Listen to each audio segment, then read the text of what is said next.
Education activities at several schools were hampered today. The teachers and principals of government schools engaged in a trade union action by obtaining sick leave. Teachers and principals trade unions launched a trade union action citing several demands including removal of salary anomalies, payment of salary arrears of 30 months, and a pension for teachers who received their appointments in 2016. Educational activities in schools did not take place in several districts today due to the trade union action launched by the teachers and principal trade unions. The number of students and teachers who attended several leading schools in Colombo, including Ananda College, Nalanda College, and Royal College, were low. However, our correspondent stated that educational activities in several schools, including Rahula College, Anula Vidyalaya, and Sujata Vidyalaya in Matara, continued in its normal course. There are only 2 students present in class today. This is very unfair. This is inconvenient to the children. If leaders make strict and straightforward decisions, this would not happen. If this continues, the education system and the future of our children will be crippled. Several demonstrations were staged by the teachers and principals unions in the northern province today in line with the trade union action. Another demonstration was staged opposite the Fort railway station by several teacher unions.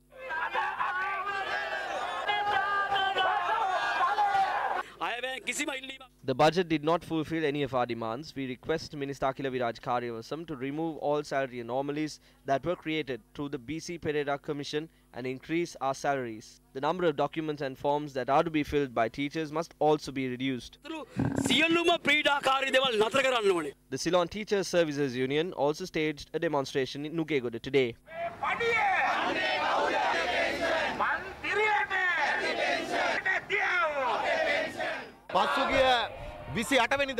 This trade union action was enforced against the attack carried out on the principals and teachers who participated in the demonstration that was jointly organized by the Teachers and Principals Trade Union on the 28th of last month and demanding for the preparation of a program to protect the teachers of our country.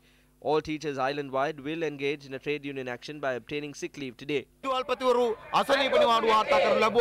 Meanwhile, the Education Ministry observes that the teachers and principals trade unions were being made use of to gain political mileage.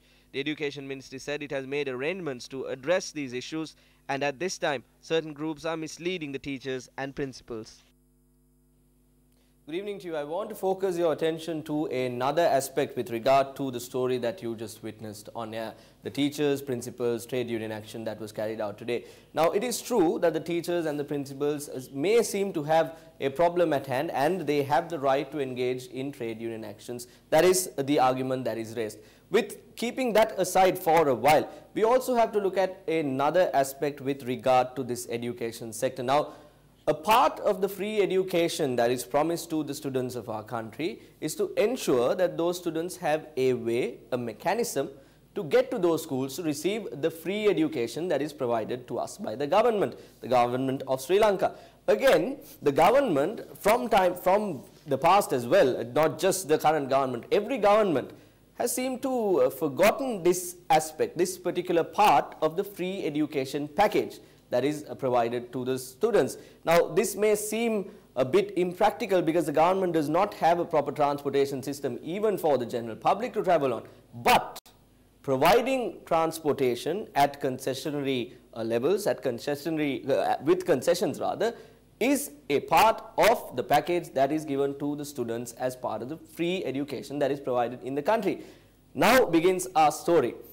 Teachers engaged in a trade union action today, principals engaged in a trade union action today, but the students did not engage in trade union action today. They had to go to school. Today was not declared a holiday. So when those students wanted to go to school, there were several teachers also who went to their particular schools to provide education activities. We should commend and appreciate that as well. While the teachers, some of the teachers and the students had to go to school, the school vans that transport these teachers and students to schools refrain from carrying out their duty. Now, did the school vans also engage in a trade union action? No, they did not. There was no discussion of that sort. Now, we should also keep in mind that these school vans that take these children and teachers to school are private school vans owned by private individuals who operate based on a monthly wage that is provided by these students, by the parents of these students to these van drivers.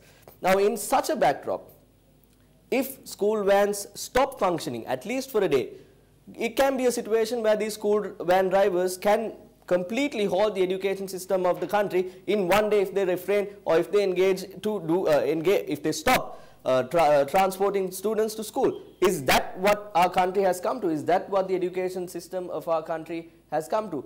Several consecutive governments have forgotten that the students' transportation, concessionary transportation for students is a part of the free education. Now, the third reading of the budget is going on. Maybe the Minister of Transport and the Minister of Education, while looking at things, some would say unnecessary things like the insurance, the tabs, they too can maybe stop for a while and think about this aspect as well. If the school van drivers decide to stop work for one day, these private school van drivers can halt the education system of our country. Here's a thought for you.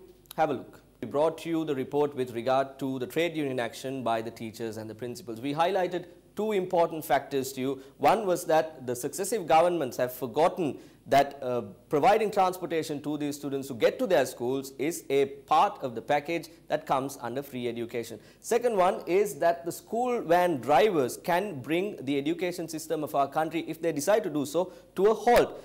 The third most important point that we want to give to you before we wrap the news tonight is the fact that the students are paying money to these school van drivers, and they're collecting a lot of money by providing this service of taking children to the school. So it is once again their responsibility as well to carry out the duty. They are paid up front for the whole month. So even if it's one student that they are carrying, isn't it up to them to take the children to the school and to give them that education that they deserve? They did not decide to carry out a trade union action. So again, a point for the general public to keep in mind that the school van drivers in our country is also making a lot of money, and they too have a responsibility to make sure that the education system of our country functions smoothly.